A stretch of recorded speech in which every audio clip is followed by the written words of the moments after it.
दोस्तों, आज के जमाने में ज्यादातर घरों के लोगों में किसी ना किसी एक इंसान को नींद की बीमारी है। लेकिन अगर आप चाहे तो आपके नींद की बीमारी को हमेशा के लिए ठीक कर सकते हैं, महात्मा गौतम बुद्ध के बताए हुए तरीके से, क्योंकि उन्होंने इस गहरी नींद के रहस्य को खोज निकाला था।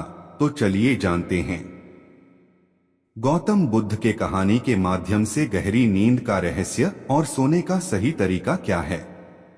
इस वीडियो में आपको अच्छी और गहरी नींद के लिए कुछ छोटे योग भी बताया गया है, इसलिए वीडियो को अंत तक जरूर सुने। तो चलिए कहानी को शुरू करते हैं। बहुत समय पहले की बात है। एक बार एक धनी व्यापारी एक गुरु के पास जाता है और कहता है, गुरुजी, मैं अपनी नींद से बहुत परेशान हूँ। बहुत कोशिश करने के बाद भी मुझे देर रात तक दौड़ती रहती है, नींद नहीं आई और रात को सोने से पहले सभी के विचार, दुनिया, दिन भर की बातें याद आती है और सो भी जाता हूँ तो रात भर करवटें बदलते रहता हूँ और जब मैं सुबह उठता हूँ तो मुझे अच्छा नहीं लगता। मैं थका हुआ और बेचैन महसूस करता हूँ। कृपया करके आप मेरी समस्या का कोई समाधान बताएं।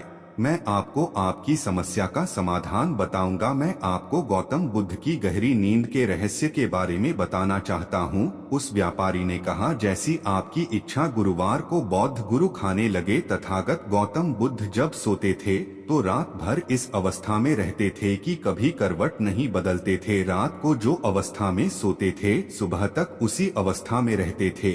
गौतम बुद्ध के शिष्य आनंद थे जो अक्सर उनके पास सोते थे। आनंद को यह बात बहुत खाल रही थी कि जब भी रात में आनंद ने आंखें खोली तो गौतम बुद्ध इस भौतिक अवस्था में पूरी रात कैसे गुजार सकते थे। तो वह हमेशा जानता था कि गौतम बुद्ध एक ही अवस्था में सो रहे हैं। यह बात उनके मां से कई सवाल पैदा करती थी, लेकिन एक दिन शिष्य आनंद अपनी जिज्ञासा को रोक नहीं पाए और वह गौतम बुद्ध के पास गए। आधी रात को उन्होंने गौतम बुद्ध को जगाया और वह बोला, गुरुदेव, मुझे क्षमा करें। मुझे पता है कि आपसे प्रश्न पूछने का सही समय नहीं है, क्योंकि आप दिन भर चलते रहते हैं और लोगों को धाम का ज्ञान देते हैं और उनकी समस्याओं का समाधान करते हैं। लेकिन मेरी जिज्ञासा इतनी बढ़ गई है कि मैं सुबह तक का इंतजार नहीं कर सकता हूँ। इसलिए कृपया करके आप मेरे प्रश्न का उत्तर दें और मेरी जिज्ञासा को शांत करें। शिष्य आनंद ने आगे कहा, मैं पिछले 20 वर्षों से आपके साथ रहा हूँ और मैं देख रहा हूँ कि आप पूरी रात एक ही अवस्था में बिताते हैं। आप जरा भी नहीं हिलते। तो क्या आप वास्तव में सोते हैं या आप नहीं सोते हैं? गौतम बुद्ध ने आनंद की और देखकर मुस्कुराते हुए कहा, मैंने अपने लिए सोने का सही मुद्रा खोज ली है। अब मुझे सोते समय हिलने डुलने की आवश्यकता नहीं पड़ती है। मैं नींद में भी जागता रहता हूँ। मेरा शरीर सोता है पर मैं जागता रहता हूँ। सवाल यह नहीं है कि शरीर नींद की अवस्था में चला है या नहीं। शरीर स्थिर अवस्था में क्यों नहीं रह सकता? वास्तविक कारण मन ही है जो शांत और स्थिर नहीं रह पाता। और यही कारण है कि हम नींद की अवस्था में भी अपने शरीर को हिलाते रहते हैं। लेकिन मैं इन सब बातों से भर गया हूँ। अब मुझ में माँ जैसा कुछ, मेरा शरीर अमृत जैसा हो जाता है। माँ जैसा कुछ नहीं रहता। आनंद, क्या आपने कभी किसी अमृत शरीर को अपनी अवस्था बदलते हुए देखा है? गहरी नींद की अवस्था में भी यह सारा काम हमारा माँ ही करता है। एक बार माँ स्थिर हो जाए, माँ शांत हो जाए तो आपका शरीर गहरी में चला जाएगा, लेकिन तुम भीतर से जग जाओगे। तुम सब कुछ अनुभव कर पाओगे।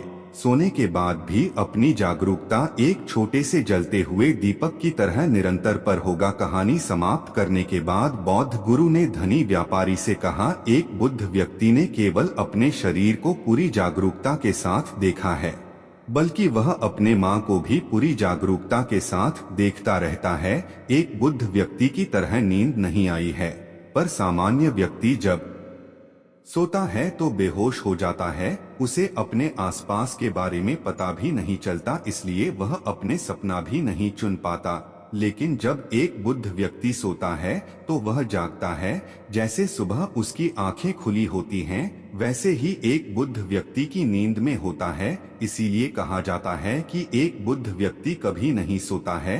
जब एक सामान्य आदमी सो जाता है तो वह नहीं जानता कि वह कब सो जाता है, लेकिन अगर आप चैन और सोने के बीच में उसे छोटे से क्षण में जागा सकते हैं, जब हम सोने के बहुत करीब होते हैं, तो कुछ आश्चर्यजनक होगा जो आपको जागरूकता के करीब लेगा।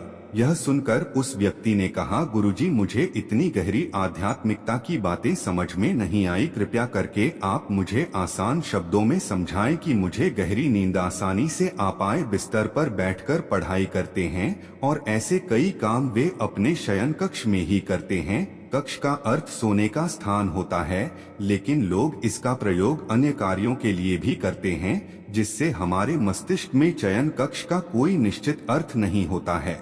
इसलिए जब हम बिस्तर पर सोने जाते हैं तो हमारा मन पूरी तरह से स्वीकार नहीं करता है कि अब हमें सोना है, क्योंकि हमने एक ही जगह पर दूसरे काम करने की आदत बना ली है। दोस्तों, अगर हम आज के समय की बात करें तो हम भी बिस्तर पर लेटकर फोन पर बात करते हैं। ऑफिस का काम बिस्तर पर बैठकर ही करते हैं, फिर चाहे वह मूवी देखना हो, खाना खाना हो, गेम खेलने हो या गपशप करना हो। आजकल लोग अपना ज्यादातर समय बिस्तर पर लेटे हुए बिताते हैं, जिसकी वजह से बिस्तर अब हमारे दिमाग में सिर्फ सोने की जगह नहीं रह गया है। और ये एक बड़ा कारण है कि जब हम बिस्तर पर जाते हैं तो आप इसे खराब भी कर सकते हैं। तो बौद्ध गुरु द्वारा बताया गया है कि बिस्तर को सिर्फ सोने के लिए ही यूज करें, इसमें आपको नींद का भरपूर आनंद मिलेगा। धन्यवाद। चैनल को सब्सक्राइब भी कर दे।